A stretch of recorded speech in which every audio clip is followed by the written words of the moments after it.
इस बार का जो प्रॉपर्टी एक्सिबिशन हुआ है, ये प्रॉपर्टी एक्सिबिशन में मेरे ख्याल से हमारा जो टारगेट था कि 150 करोड़ का हम लोग सेल करेंगे, करीबन उसके नज़दीक तक हमारा कन्वर्शन हुआ है।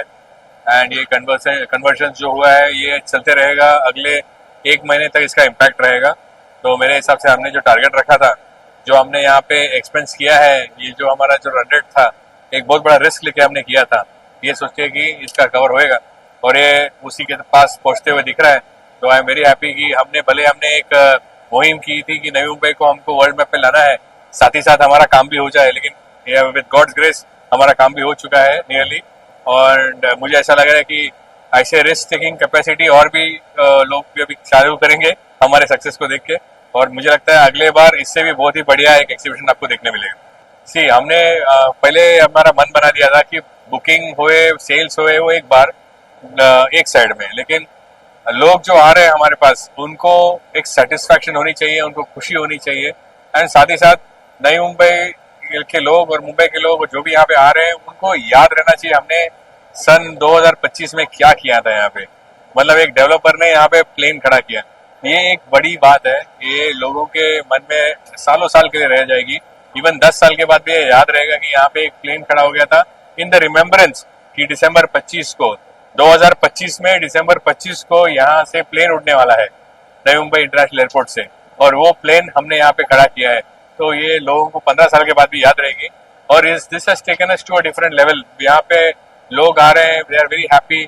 हमने उनके लिए खान पान की व्यवस्था की है, एंटरटेनमेंट की व्यवस्था रखी है, और ये जो एक हवाई जहाज में आने की एक और बैठने की एक सुविधा बनाई है, इससे काफी लोग जो कॉमन मैन है उनको काफी अच्छा लग रहा है, और काफी उनके मन में भी एक इच्छा जाग रही है कि हमको इस ग्रोथ स्टोरी में का हिस्सा बनना है।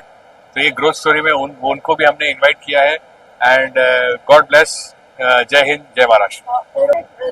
तो हमने पिछले बार आपको याद होगा हमने एक जहाज बनाया था, और वो जहाज हमने इसके लिए बनाया था क्योंकि MTHL तभी जस्ट इनॉग्रेट हुआ था, एंड वाटरवेज के ऊपर, एंड ये जो रोड ब्रिज बनाया, bridge over the road, the longest water bridge in entire India, ये एक इसके एक प्रतीक के लिए और इसके एक आइकॉनिक रिमेम्बरेंस के लिए हमने वो जहाज बनाया था, जो लास्ट टाइम हमने बनाया था। तो तभी हमने सोच लिया था कि अगले साल का थीम क्या होगा, और अभी हम ऑलरेडी सोच चुके हैं कि अगले साल का थीम क्या होगा, वो भी हमने सोच चुके हैं। तो अभी हम लोग एक पोल करने वाले हैं लोगों को गेस करने के लिए, जो सही गेस करेगा उसको हम लोग गिफ्ट देंगे कि अगले साल का हम क्या करने वाले हैं। लोगों को बोलेंगे गेस करो और हमको बताओ, उससे हमको भी थोड़े आइडियाज आएंगे क्या करना चाहिए।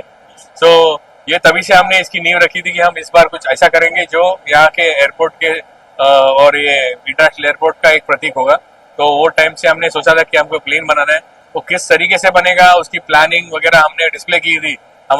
मेरे घर में रात भर हम लोग बैठते थे, हमारे डिजाइनर्स, हम सब लोग बैठ के सोचते थे कि हम लोग किस तरीके से इसको डिजाइन करें, जिसके कम से कम 100 के ऊपर 3D रेंडर्स बनाए। इसके बाद में इसको किस तरीके से हम लोग एक्सिक्यूट करें, स्टील में, फैब्रिकेशन में, प्लाई में, वुड में, प्लास्टिक में, फाइबर में, ये सब हमने सोच के, जैसे कि एक प्रॉपर प्लेन बनाते हैं वैसे ही हमने इसको सोच के बनाया। इतना है कि हमने 4 दिन में बनाया, ये एक बहुत बड़ी बात है। 4 दिन के अंदर हमने ये प्लेन खड़ा किया यहाँ पे, और इसी से हमारी स्पीड ऑफ एक्सिक्यूशन भी आपको समझ जाएगी हम कितना फास्ट काम करते हैं।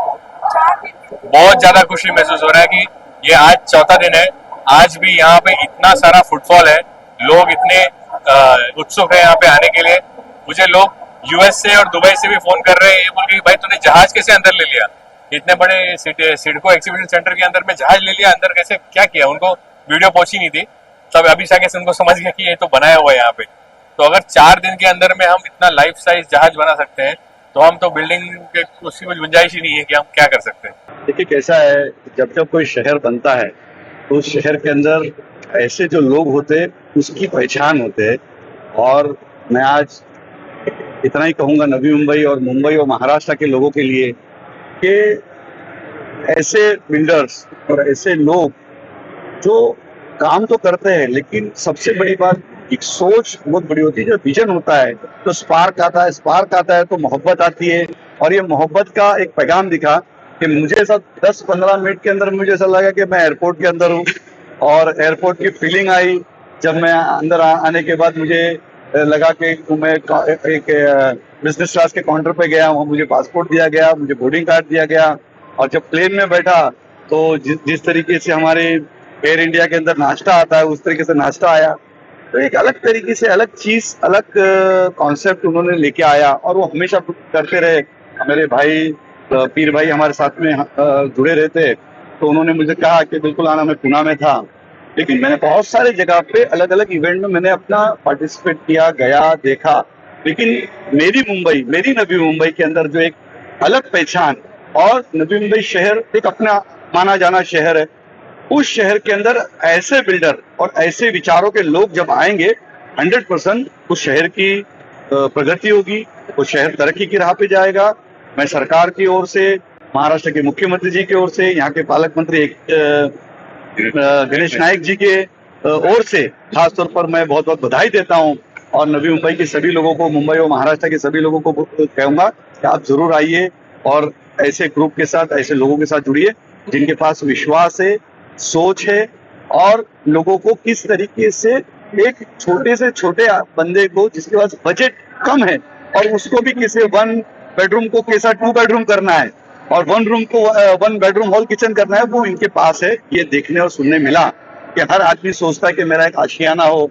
हम जब मुंबई जब बस रही थी, जब हम पिक्चरों में देखा कि अमोल पालेकर और ऐसे टाइप के लोग आते थे, एक घरौंदा पिक्चर जब देखे, तो वो फील मुझे यहाँ आने के बाद महसूस हुआ कि एक गरीब आदमी भी घर ले सकता है, एक नौकरी पेशा भी आदमी अपना घर यहाँ पे खरीद सकता है, अपने परिवार का गुजर बसर कर सकता है। ये एक अच्छी चीज मुझे देखने सुनने मिली। ईवीओ होम्स के जरिए जिस तरीके से मैंने देखा कि दादा भी है, बेटा भी है, पोता भी है, ये अपने आप में एक बड़ी बात है। तीनों भी लोग साथ में जुड़े और एक अच्छे तरीके से दिल खुलास मिले। मुझे यकीन है इस ग्रुप को तरक्की मिलेगी, वो ग्रुप आगे बढ़ेगा, और इन जो तरीके से कोई भी हो जो अपने शहर को अलग दिशा में लेके जाना चाहता है, वो 100% वो देश का प्रेमी होता है, स्टेट का प्रेमी होता है, उस इलाके का प्रेमी होता है, उसको अल्लाह की तरफ से मदद आती है।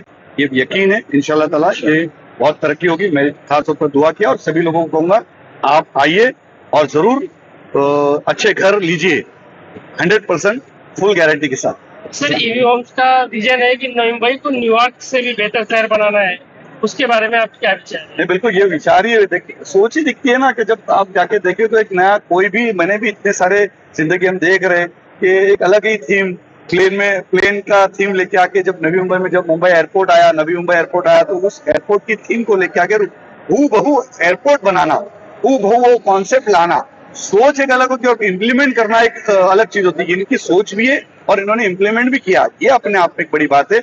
और हर कोई आदमी के चेहरे पे मुस्कान है, खुश है। तो उसके साथ साथ में देखो लोग घर खरीदने आ रहे, बच्चे भी साथ में आ रहे कि कम से कम प्लेन देखने मिलेगा, प्लेन में बैठने मिलेगा, ये भी अपने आप बड़ी बात है। 100% ये लोग इस शहर के अंदर काया पलट करेंगे। इनको सरकार की ओर से जो भी मदद लगेगी इंशाल्लाह ताला मैं उनके साथ हमेशा खड़ा रहूंगा।